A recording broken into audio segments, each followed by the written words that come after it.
Avec les céréales Kellogg's, un matin réussi et la journée vous sourit.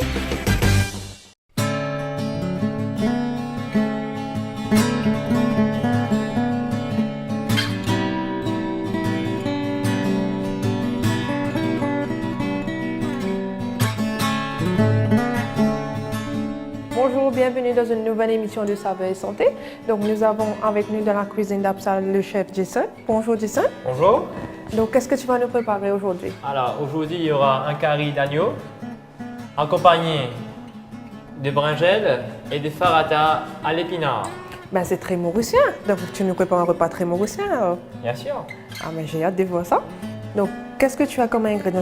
Tu as beaucoup d'épices. Bien sûr. Alors on va faire notre masala homemade par nous-mêmes. Alors je vais vous dire les préparations et les ingrédients qu'on a. Bien sûr pour le farata à l'épinard on aura besoin de la farine brun, de lait en poudre, l'huile d'olive, bien sûr de l'eau ou un peu de sel aussi. Pour le masala homemade, nous avons besoin de petit anis en grains, girofle, cannelle, feuilles de laurier, graines de moutarde, safran vert entier, poudre de safran, elati en poudre, elati en grains et aussi l'ail et gingembre mélangés avec, le sel et poivre. Ben, pour être honnête, je suis toute excitée parce que je suis en train de voir toutes ces couleurs-là et ça sent bon. Même avant la cuisson, ça c'est en train de sentir, ça sent très bon. Donc qu'est-ce qu'on va faire pour commencer? Parce que... Là pour commencer, on va faire torréfier toutes les épices que j'ai mentionnées, comme tel le girofle, etc. On va le faire torréfier dans une poêle. Torréfier veut dire donner une coloration pour pouvoir avoir plus de parfum, plus de saveur quand vous mangez. Alors on va les faire torréfier. Est-ce qu'on a besoin d'ajouter un petit peu d'huile? Donc comment ça Non, marche? on torréfie à sec. On torréfie à sec, Parce que les d'accord. épices, quand vous achetez au marché, c'est sec. Bien sûr, c'est pas en pâte, mais vous pouvez faire en pâte aussi, mais ce sera à base des racines comme du coriandre et de la menthe. Mais aujourd'hui, on va consacrer notre temps à faire les épices, le masala en poudre. C'est super parce que moi, je connais beaucoup de personnes qui ne savent pas comment faire à la base le masala. Donc, c'est quelque chose qui est un ingrédient clé dans les repas mauriciens. Donc, du coup, quand on sait comment on va faire un homemade, il y aura bien sûr moins de sel aussi. Donc, le sel reste quelque chose qu'il faut faire très attention d'un point de vue santé. Donc, là c'est parfait. Je suis très contente. On va faire torréfier. Petit anis. Voilà.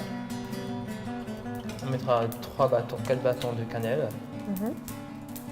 Déjà, vous voyez que tout le temps, il faut chauffer d'abord le poêle avant de mettre tous les épices à sec.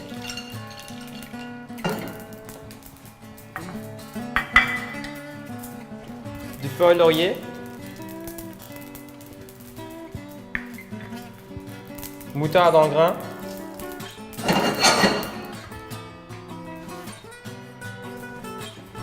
Le cardamome blanc, ça veut dire l'elati. Un peu en poudre aussi. Est-ce que ça fait une différence quand c'est comme ça, en graines et en poudre? Quelle est la différence? La différence, c'est que en grains, ça n'a pas assez de parfum. Mais par contre, quand c'est déjà écrasé, c'est mieux le goût. D'accord. Alors, on fait torréfier très bien, très lentement parce que ça prend du temps. Comme vous venez de voir, Jason a rajouté plusieurs épices pour faire son masala. Donc, ça reste quelque chose qui est très important parce que quand on veut manger quelque chose qui est sain, mais qui a aussi du goût. Donc, par exemple, la cannelle, ça reste quelque chose qui est recommandé pour les diabétiques. Donc, vous pouvez prendre en bâtonnet ou même en poudre et ajouter, par exemple, sur votre oatmeal le matin. Ça aide à améliorer la sensibilité de l'insuline. Et vous avez aussi le safran, la graine de moutarde. Donc tout ça, toutes ces épices qui sont anti-inflammatoires, qui veut dire ça diminue le risque d'avoir des problèmes de cœur par la suite. Alors, c'est prêt. Vous laissez au feu pendant 5 minutes. Vous allez voir que ça a une cuisson, une coloration. Vous sentez vraiment le parfum. Ouais. Alors, on va l'écraser, mais on va l'écraser à sec, on va les séparer. On va le mettre de côté. Après, on va écraser le safran vert avec le safran sec ensemble. Ça va avoir une texture de la couleur du safran ou de la couleur du masala. Alors, on va l'écraser. Encore une fois, le safran reste quelque chose qui est très important, comme je vous l'ai dit. Donc, n'hésitez pas à inclure ça dans vos aliments de tous les jours, même prendre avec un verre de lait que vous pouvez ajouter du safran. Alors, on va faire écraser les épices. Voilà. Normalement, on laisse combien de temps sur le feu? 5 minutes, pas plus. Parce que déjà, quand vous voyez les épices changer de couleur, avoir une coloration un peu noire, vous le retirez au four. D'accord.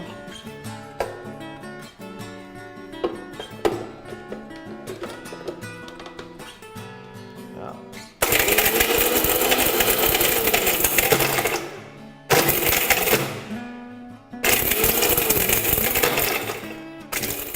Disons comme le sel. Ok. Alors.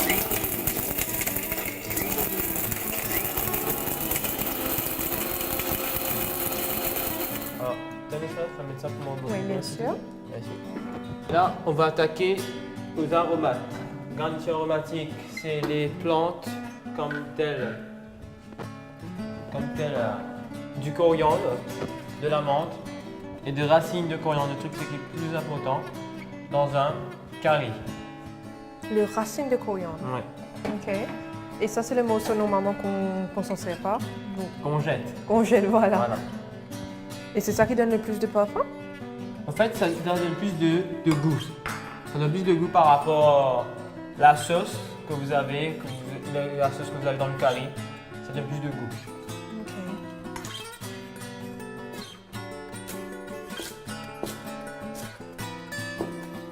On met la racine aussi. Hein. Tu veux jeter un tomate? Bien sûr. Demandez menthe, ça suffit.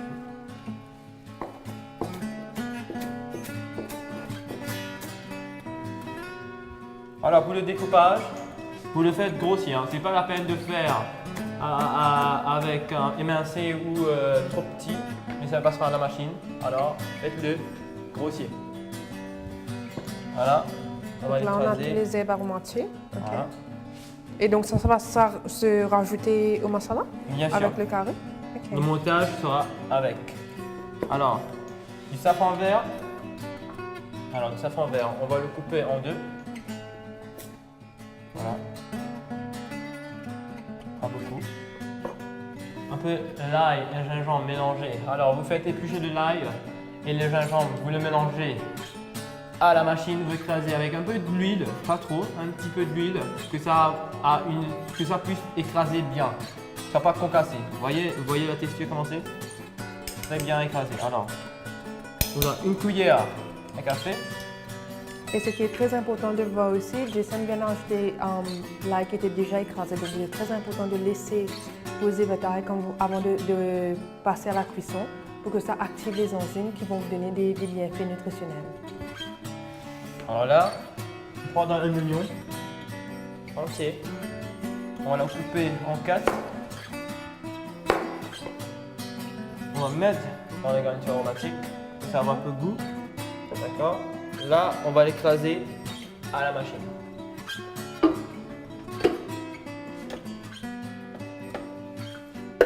Pour commencer, on va l'écraser tel qu'il est.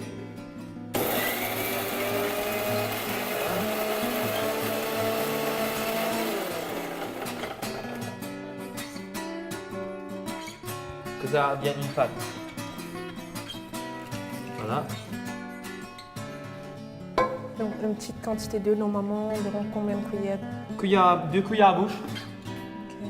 Voilà.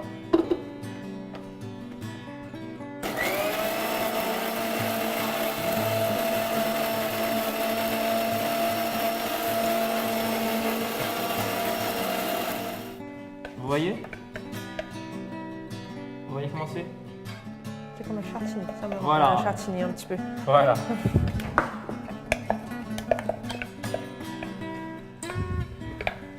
Et comment on fait, Jason, si on a rajouté trop beaucoup d'eau ou il faut rajouter plus d'épices dans ce cas ou comment on fait? Non, alors, il y a une petite s'il y a astuce? trop d'eau, vous le faites roussir tel qu'il est, que ça évapore. Et dès que ça devient une pâte, là, vous ajoutez les épices Et moi là, c'est déjà une pâte. Moi je vais incorporer des épices avec. Et je vais faire aussi avec des oignons, de l'ail et des gingembre. On va le faire cuire avec l'agneau. Alors là, on va y attaquer la marinade des agneaux. Voilà, prêt. Alors, il préférable de tailler tous en cubes. En cubes, c'est mieux. Et on va le mariner avec des oignons émincés.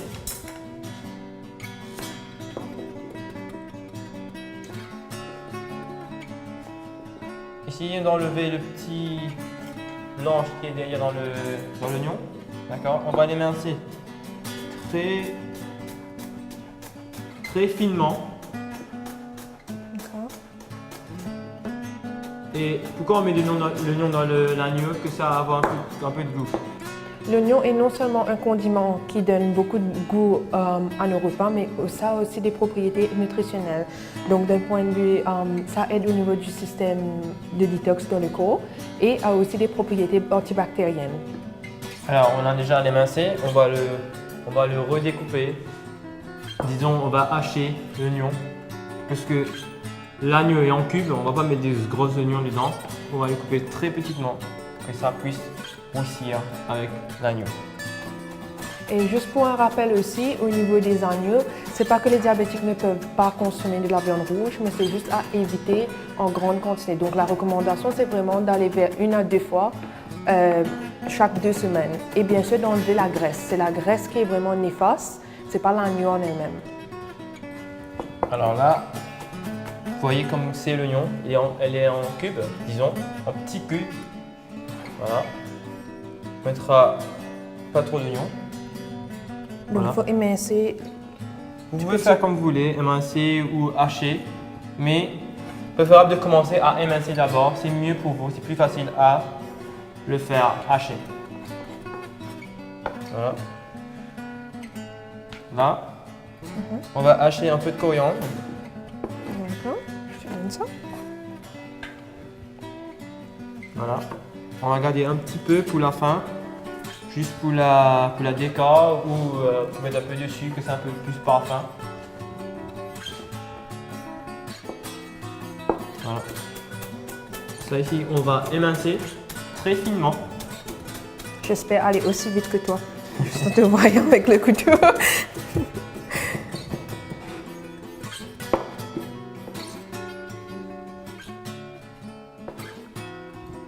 Voilà. Un Ok. peu de menthe aussi. D'accord. Grasse feuille. Feuille de menthe préférable. Voilà. Bien sûr, avant toute préparation, faites laver vos légumes. C'est très hygiénique et ça enlève beaucoup de produits qu'il y a dessus. Tu connais les produits qu'il y a dessus? Mais bien sûr, au niveau des produits, si vous arrivez à avoir un petit jardin à la maison, surtout pour les épices, c'est bien, c'est ça qu'on appelle organique, donc on appelle moins de pesticides. Mais s'il arrive que vous achetez des légumes au marché aussi, il faut juste que vous lavez et rincez adéquatement vos légumes pour enlever la quantité de pesticides. Alors vous allez émincer tel comme le coriandre. Voilà. Bien sûr, on va rajouter un peu de sel, pas trop de sel, un petit peu. Voilà. Une petite pincée. Et aussi, pourquoi on met de la meat tenderizer dans de la viande de l'agneau? Parce que l'agneau, c'est une viande qui est très dure et ça prend beaucoup de temps à cuire. Alors, si vous pouvez attendre pendant 6 heures pour cuire un carré, vous le faites. Ou sinon, vous voulez un carré préparé dans 30 minutes, vous rajoutez de la meat tenderizer et ça, la viande va être tendre. Vraiment tendre. Peut-être chez vous, vous faites dans les tempos, mais nous, on va le faire tel qu'il est dans un poêle. Vous allez voir la différence que quand vous faites dans une poêle, ça a plus de goût et la viande est très tendre. Voilà. On ne met pas trop. Alors, si vous n'avez pas de meat tenderizer chez vous, vous pouvez rajouter du baking powder ou de la bicarbonate. Voilà. On a mis des oignons, du coriandre, des menthes, un peu de meat tenderizer et le sel. On va le faire mariner à la main, comme vous le faites chez vous. Le Méditerranean contient aussi du sel, donc faites attention à la quantité que vous êtes en train d'ajouter à vos repas. Voilà. Là, on va les faire aussi à l'agneau. Je vais rajouter un tout petit peu d'huile d'olive. Et comme vous avez vu, l'huile d'olive, ça, il y a un doseur. Donc c'est ça qu'on appelle un doseur. Mais par contre, si vous n'avez pas de doseur à la maison, vous pouvez vous servir d'une cuillère pour vraiment mettre de l'huile. Alors, on va faire revenir l'agneau. Ça veut dire roussir l'agneau. Voilà. Ça doit faire chut, vous entendez. Voilà.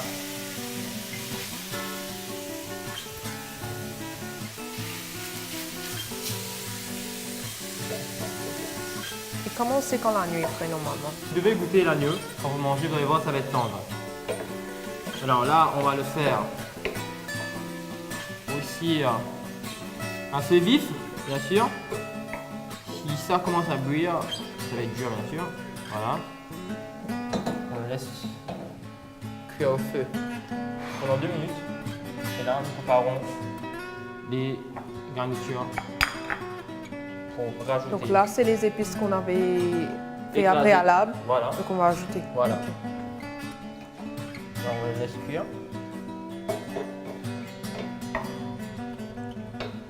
Et il faut que l'agneau soit complètement cuit avant d'ajouter les épices? Non, non. Alors, pourquoi je fais l'agneau cuire avec demi-cuit? Que ça saisisse. Parce que vous savez, des fois, quand vous faites des caries chez vous, l'agneau est des fois. Même, je vous donne un exemple du poulet. Quand vous faites avec des os, le poulet, ça sépare avec la viande. Alors, c'est pour ça qu'on fait saisir l'agneau, que ça ne soit pas émietté dans la sauce. Alors, voilà, on va le faire demi-cuit. Et aussi, on ajoute des épices pour que ça puisse rentrer dans l'agneau. Et quand vous mangez, vous avez toute la saveur qu'on a écrasée et vous avez tout le goût. Voilà, là c'est prêt, on va rajouter. Tu veux rajouter? Oui, bien sûr. Donc là, il y a une autre pour mettre ou on peut Non, mettre non, les deux? tu mets. Voilà, vas-y. Donc là, on ajoute le tout. Oui. Et je remue ou Tu comment? remues. Je remue chef.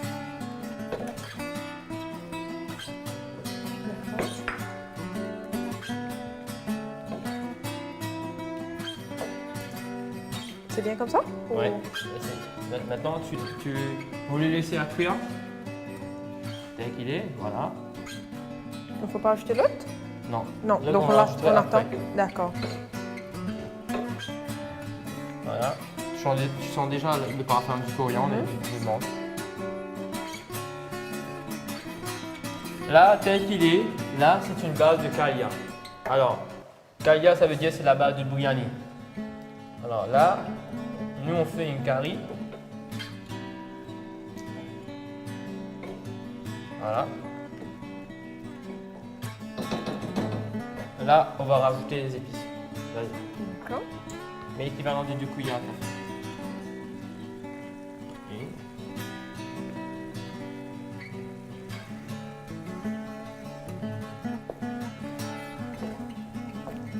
Donc là, on remue. oui, c'est bon. Quel est le risque un petit peu si on ajoute trop beaucoup d'épices? Ça va Alors, être si trop fort? vous avez ajouté trop beaucoup d'épices, vous allez avoir une inflammation, bien sûr. Ça va être trop fort ou... Ça va être fort, vous n'allez pas avoir le goût que vous attendez, vous allez avoir le goût très fort et ça va pas être bon à manger. Et C'est vous ça tout le temps des trucs de curry, on mange avec du riz en accompagnement, comme dirait, ou des farata. Voilà, là on la laisse mijoter à feu doux. Curry. Et moi, normalement, je sais, à Maurice, quand on fait beaucoup d'épices, qu'on a ajouté trop beaucoup d'épices, on a tendance à ajouter des pommes d'amour. Donc, est-ce que c'est quelque chose qui est recommandé ou pas vraiment? Oui, c'est recommandé bien sûr, mais préférable le tomate. Pourquoi je n'ai pas mis de tomate dans l'agneau? C'est parce que l'agneau, avec le tomate, ce n'est pas des grands amis. Alors, si je mets une purée de tomate, l'agneau, comme il est cru, elle restera dure jusqu'à la fin, vous n'allez pas pouvoir cuire l'agneau. Donc, la tomate avec l'agneau, c'est pas recommandé. C'est alors. pas recommandé. Mais on met un petit peu à la fin, juste pour alléger la sauce. Vous allez voir. tout à l'heure. Donc c'est après la cuisson de toute façon, donc Voilà. après la nuit. a été Voilà, tu vois que ça a une texture de curry, vous voyez, ça a une couleur de curry. Mais là, on va rajouter un tout petit peu de safran. Une cuillère à café. Tu rajoutes moi s'il te plaît.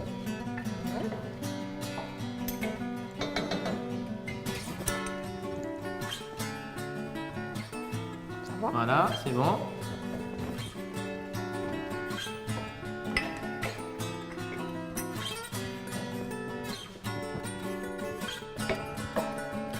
Là, vous voyez, c'est devenu une pâte. La sauce est une pâte. La viande elle n'est pas encore exactement prête. Là, on va rajouter un peu d'eau. On va laisser couvrir. On va laisser mijoter à feu doux pendant 5 minutes. Voilà. La quantité d'eau, c'est environ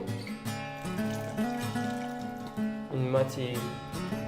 Et on ajoute de l'eau froide, quel genre d'eau? De l'eau froide, c'est comme vous voulez chez vous. Si vous voulez que ça, préférable de l'eau froide, même de l'eau chaude si vous voulez. Et là, on la laisse mijoter.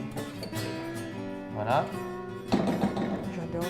Alors là, on va aller vérifier le curry. D'accord. Alors voilà, regardez comment c'est. Voilà. D'accord.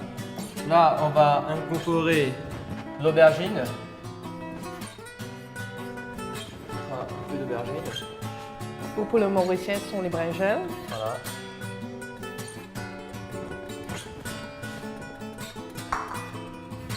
En ajoutant l'aubergine au niveau du curry, on est en train d'apporter plus de fibres au niveau de l'alimentation et bien sûr plus de vitamines et minéraux. Mais vous pouvez remplacer l'aubergine par d'autres aliments de saison aussi. Alors là, on va les laisser mijoter pendant 5 minutes, à feu doux, bien sûr. Voilà. Là, on va aller attaquer la pâte à faratin. Alors, d'abord, on va les faire blanchir les épinards. Alors, j'ai mis l'eau à bouillir. Il faut que l'eau, ça prend des ébullition. Pour des ébullition, ça veut dire que ça commence à frémir, à bouillir, ou ça fait des petits bulles. Là, on va jeter les épinards. Est-ce qu'il y a que c'est que de l'eau pure ou? C'est que de l'eau pure. Pas salé, pas de sel, pas d'huile. D'accord. Là.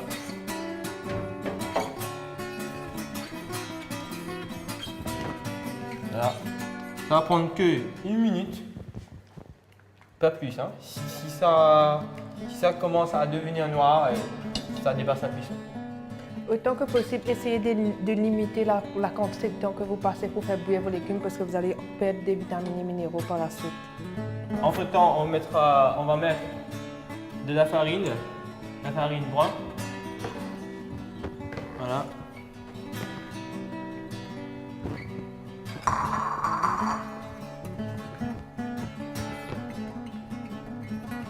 Ok. On va rajouter un peu de lait en poudre. Et pourquoi on ajoute un peu de lait en poudre? Alors, tout le temps que vous faites des faratins, ça fait des petites colorations sur les faratins. Des fois, vous voyez, les faratins sont bien colorés, il y a des trucs noirs, marrons. Mais lui, il fait des petites colorations, il donne du goût au faratin. Et le faratin vient plus, comment on peut dire, plus fondant. Ça veut dire que ça donne plus de... Quand vous mâchez le faratin, c'est que vous mangez le curry, le faratin, ça a un goût spécial comparé au faratin normal. Et Là aussi, il faut vérifier de temps en temps le curry. Voilà.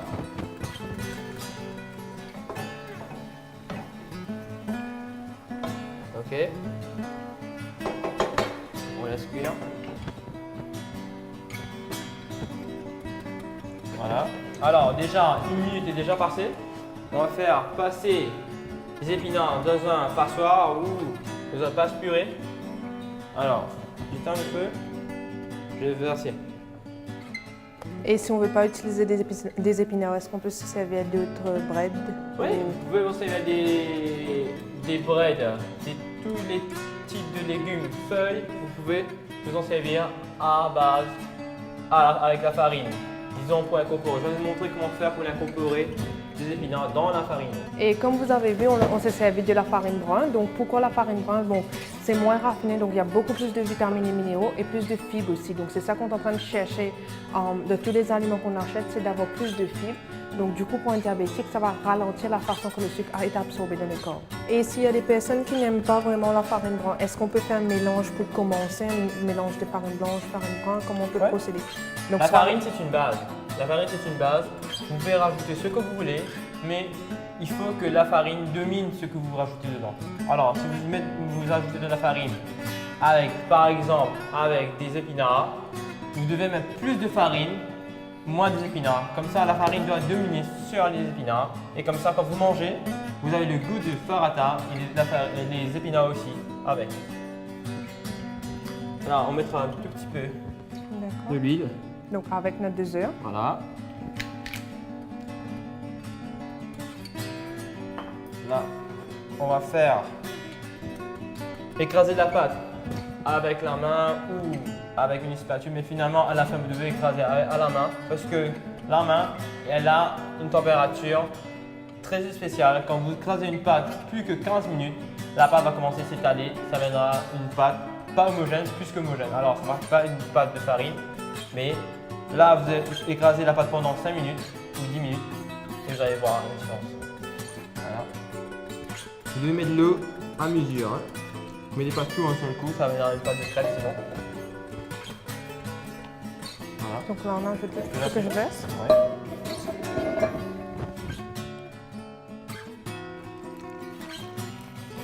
Attends.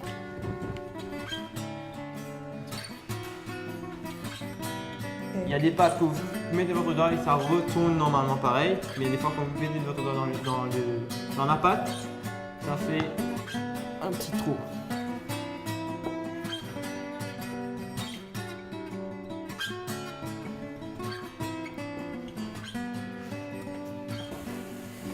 Ça sent super bon. Alors on rajoute tout le temps quand ça colle ou ça prend du fond, rajoutez tout petit peu d'eau que vous puissiez évaporer tous les aliments qui sont collés en dessous. Donc j'ajoute un petit peu d'eau. Rajoute un petit peu d'eau.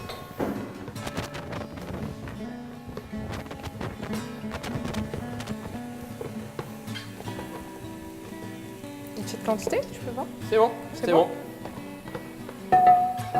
Et là je remue. Oui. Voilà. Elle sera prête dans 2 minutes. C'est une très bonne astuce aussi parce que du coup on a tendance à rajouter de l'huile au lieu de l'eau. Donc il faut faire très attention, même si c'est de l'huile d'olive, ça reste une huile. Donc la quantité que vous mettez dans vos aliments est très importante. Je coupe ou...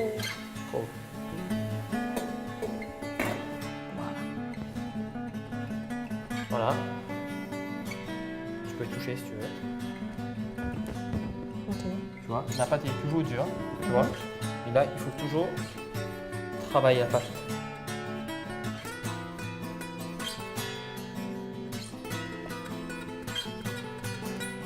Donc c'est mieux de faire sur une surface qui est dure. Voilà, c'est mieux de faire sur du granit.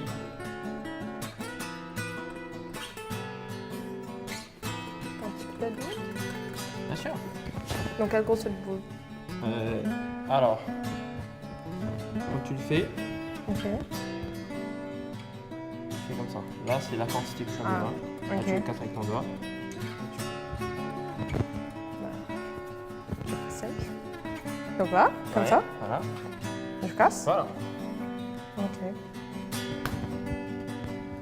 Donc il y a des gens qui ajoutent de l'huile afin de faire les petits boules. Est-ce qu'on a besoin d'ajouter de l'huile ou... Non, non, vous le faites à sec. Pourquoi on fait des petits boules? Vous avez aussi à la maison la question.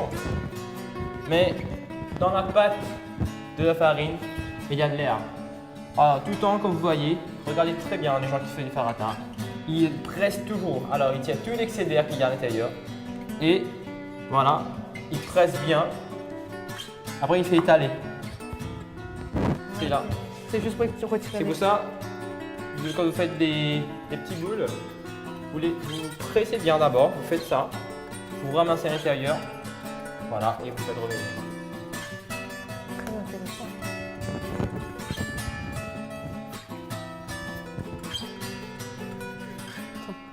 Les épinards blanchis sont là. Voilà. Est-ce qu'on aurait pu utiliser les épinards frigorifiés, donc les frozen? Oui. Comme- Les épinards frigorifiés, c'est bien. Là, on fait écraser les épinards qui a été déjà blanchis. D'accord? Voilà. On va rajouter un peu d'oignon ciselé, ça veut dire oignon en petits cubes ou haché.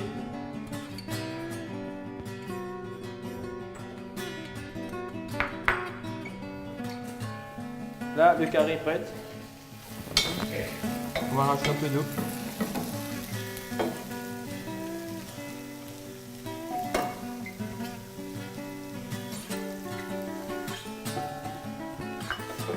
Super.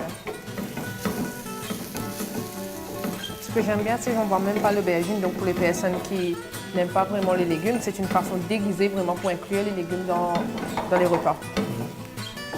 Alors on va rajouter un petit peu d'eau, ça a une sauce. Voilà. Donc c'est au fur et à mesure de la cuisson qu'on est en train de Voilà, on voir si rajoute ça se dessèche, on a besoin d'ajouter de l'eau. Ok. Voilà. Là, la viande est déjà prête. Tout à l'heure, on va mettre un peu de coriandre dessus, ça va faire faim. Alors là, on fait écraser les épinards avec des oignons ciselés, des oignons hachés. Ok.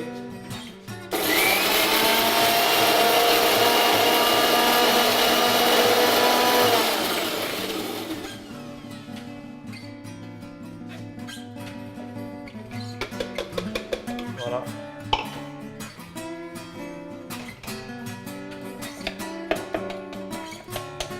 Comme vous voyez, c'est très peu les épinards. Voilà, c'est une pâte d'épinards. Voilà.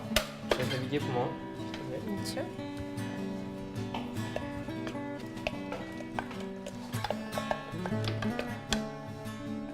Alors là, on va les attaquer avec la pâte. On va incorporer les épinards dans les pâtes.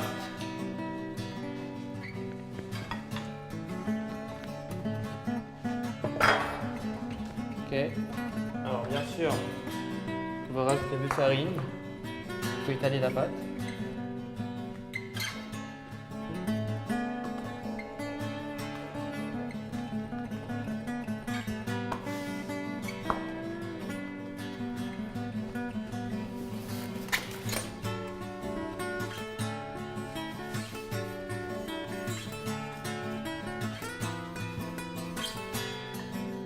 Alors on va essayer d'étaler très finement.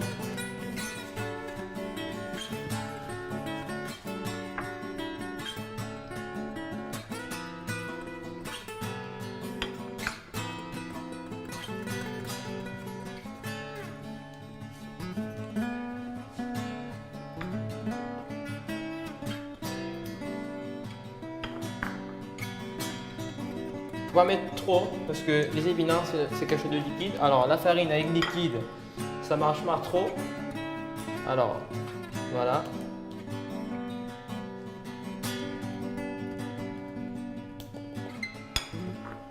Pour le tourage, on fera un tourage de double, comme vous faites chez vous. Comme ça. Là. Voilà. Là, on le ferme complètement. Alors, il faut être très délicat quand on va l'écraser à l'aide du rouleau pâtissier. Voilà, vous voyez déjà. Commencer. Alors, on va l'étaler. La pâte qu'on a fait farcir avec des épinards.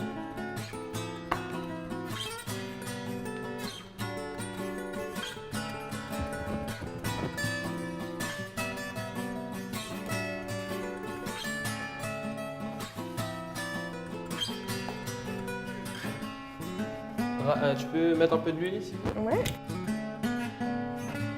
Voilà. Là, je vais mettre la pâte dans le poêle.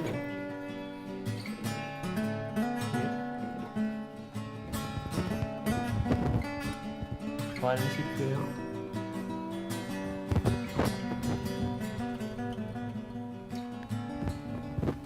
On va mettre un tout petit peu d'huile dessus. Voilà.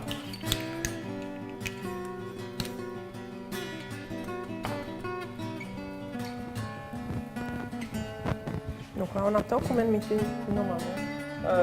Bon, déjà quand vous allez voir la texture de la pâte va changer, vous allez voir que ça va commencer à avoir des bulles, ou dans 30 secondes vous tournez. C'est à vous de voir chez vous. Voilà, tu vois ça commence à gonfler, petites bulles.